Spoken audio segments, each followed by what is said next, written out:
Chapter 18 Away to the South.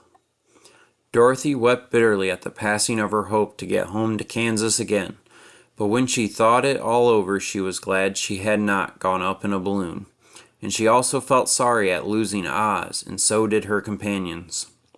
The Tin Woodman came to her and said, "Truly I should be ungrateful if I failed to mourn for the man who gave me my lovely heart. I should like to cry a little because Oz is gone, if you will kindly wipe away my tears so I shall not rust." "With pleasure," she answered, and brought a towel at once. Then the Tin Woodman wept for several minutes, and she watched the tears carefully and wiped them away with the towel. When he had finished, he thanked her kindly and oiled himself thoroughly with his jeweled oil can to guard against mishap. The Scarecrow was now the ruler of the Emerald City, and although he was not a wizard, the people were proud of him. "For," they said, "there is not another city in all the world that is ruled by a stuffed man." And so far as they knew, they were quite right. The morning after the balloon had gone up with Oz, the four travelers met in the throne room and talked matters over. The Scarecrow sat in the big throne, and the others stood respectfully before him. "We are not so unlucky," said the new ruler, "for this palace and the Emerald City belong to us, and we can do just as we please. When I remember that a short time ago I was up on a pole in a farmer's cornfield, and that I am now the ruler of this beautiful city, I am quite satisfied with my lot."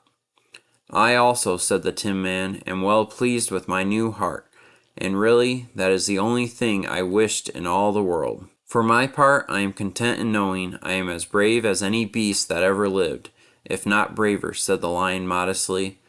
"If Dorothy would only be contented to live in the Emerald City," continued the Scarecrow, "we might all be happy together." "But I don't want to live here," cried Dorothy. "I want to go to Kansas and live with Aunt Em and Uncle Henry." "Well then, what can be done?" inquired the Woodman. The Scarecrow decided to think, and he thought so hard that the pins and needles began to stick out of his brains. Finally he said, "Why not call the winged monkeys and ask them to carry you over the desert?" "I never thought of that," said Dorothy joyfully. "It's just the thing. I'll go at once for the golden cap." When she brought it into the throne room, she spoke the magic words, and soon the band of winged monkeys flew in through an open window and stood beside her. "This is the second time you have called us," said the Monkey King, bowing before the little girl. "What do you wish?" "I want you to fly with me to Kansas," said Dorothy. But the Monkey King shook his head. "That can't be done. We belong to this country alone and cannot leave it.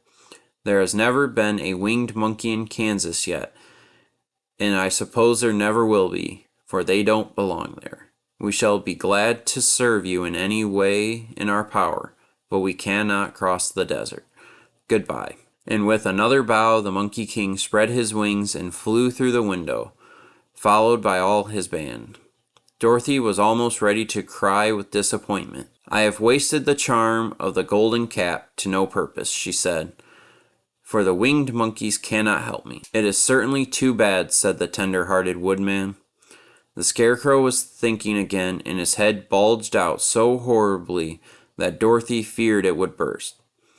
"Let us call in the soldier with the green whiskers," he said, "and ask his advice." So the soldier was summoned and entered the throne room timidly, for while Oz was alive, he never was allowed to come further than the door.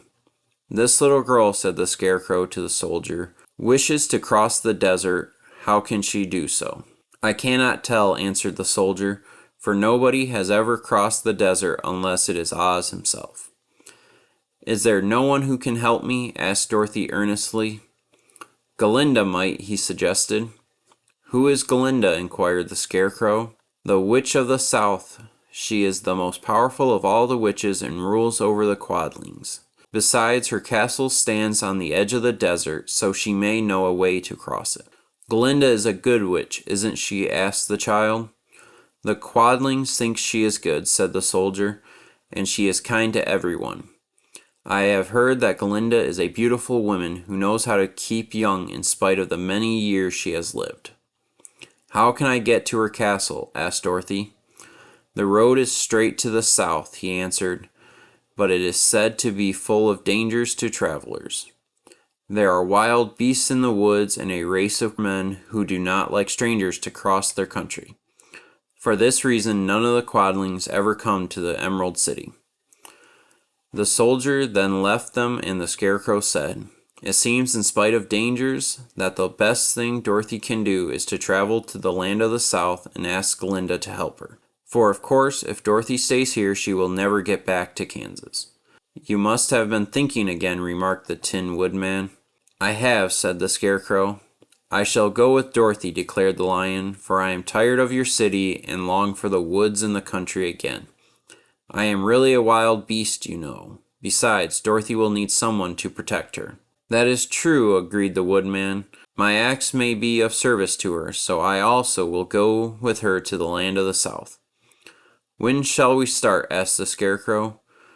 "Are you going?" they asked in surprise. "Certainly. If it wasn't for Dorothy, I should never have had brains. She lifted me from the pole in the cornfield and brought me to the Emerald City. So my good luck is all due to her, and I shall never leave her until she starts back to Kansas for good and all." "Thank you," said Dorothy, gratefully. "You are all very kind to me, but I should like to start as soon as possible." "We shall go tomorrow morning," returned the Scarecrow. "So let us all get ready, for it will be a long journey." In this chapter, the group could have used a map in their preparation for their journey south.